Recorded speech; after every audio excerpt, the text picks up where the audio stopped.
சிறகடிக்க ஆசை சீரியல்ல சீதா தன்னோட அம்மா கடையில பூ கட்டிட்டு இருக்கிறப்போ அவங்க அம்மாவும் சீதா கிட்ட, சீதா நீ கம்பெனி கிளம்படி, இங்க நின்னு ஏன் பூ கட்டிட்டு இருக்க, இந்த வேலையில நான் பாத்துக்கிறேன் நீ போன்னு சொல்றாங்க. சீதாவும் பரவாயில்லமா, நான் கம்பெனிக்கு போனாலும் கம்ப்யூட்டர் தான் யூஸ் பண்ணிட்டு இருக்க போறேன், அங்க போறதுக்கு முன்னாடி கொஞ்ச நேரம் உனக்கு ஹெல்ப் பண்ணிட்டு போறேன், ஆர்டர் நிறைய வந்திருக்கலாமான்னு சொல்றாங்க. அந்த நேரம் பார்த்து அங்க வந்த சத்யா தன்னோட அம்மா கிட்ட, அம்மா நான் உன்னை பாக்கலாம் தான் இப்ப நான் காலேஜ் கிளம்புறேன், உன் கால்வெளி எப்படிமா இருக்கு, அதை கேட்டு போலாம் தான் வந்தேங்கிறான்.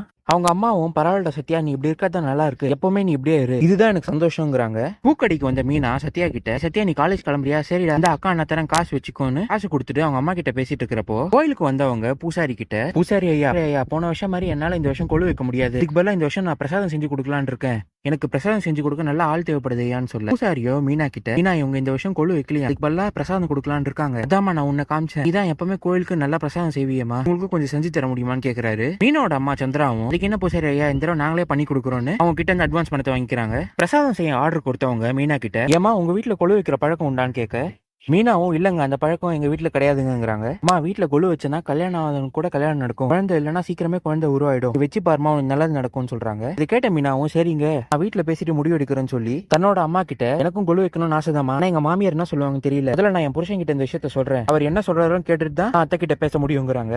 ஸ்ருதியை பார்க்கணும்னு டப்பிங் ஸ்டுடியோக்கு வந்த அவங்க அம்மா ஸ்ருதி கிட்ட, ரவியை நான் ஒரு பொண்ணு கூட பார்த்தேன், என்ன இருந்தாலும் உன் கண்ட்ரோல் நீ வச்சுக்கோமான்னு சொல்ல, ஸ்ருதியும் அம்மா ரவியை பத்தி எனக்கு நல்லா தெரியும், இதுக்கு மேல நீ அவனை பத்தி எதுவும் பேச வேணாங்கிறாங்க.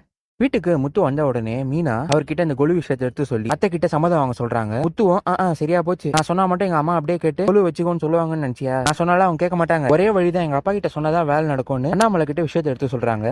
அண்ணாமலையா ஊ பேச்சு மட்டும் கிடையாது என் பேச்சையும் கேட்க மாட்டேன், இருந்தாலும் சொல்றியா நான் கேட்கறேன்னு விஜயாவை கூப்பிட்டு பேசுறாரு. விஜயாவும் நம்ம வீட்டுல கொழு வைக்கிற பழக்கம் கிடையாது, இவர் யார் பேச்சோ கேட்டுதான் புதுசு புதுசா இந்த வேலை எல்லாம் பண்றாங்க. மீனாவை நக்கல் அடிக்கிற விதமா, என்ன மீனா விதவிதமா சுண்டல் செஞ்சு சாப்பிடணுமா, அதுக்குதான் நீ கொழு வைக்கணும்னு ஆசைப்படுறியான்னு கேட்க, அப்படி எங்களுக்கு சுண்டல் சாப்பிடணும்னு தோணுச்சுன்னா நாங்க பீச்ல போய் சாப்பிட்டுக்க போறோம், வீட்டுல பண்ணா நல்லதுன்னு சொன்னாங்க அப்படின்னு சொல்ல, விஜயாவோ கொழு வைக்கணும்னா நிறைய செலவாகும், பலகாரம்லாம் செய்யணும், இதுக்கெல்லாம் என்ன பண்றதுன்னு கேட்க, மீனாவும் அதெல்லாம் விடுங்க அத்தை, நீங்க பர்மிஷன் கொடுத்தா மட்டும் போதும், வேலை எல்லாத்தையும் நானே பாத்துக்கிறேங்கிறாங்க.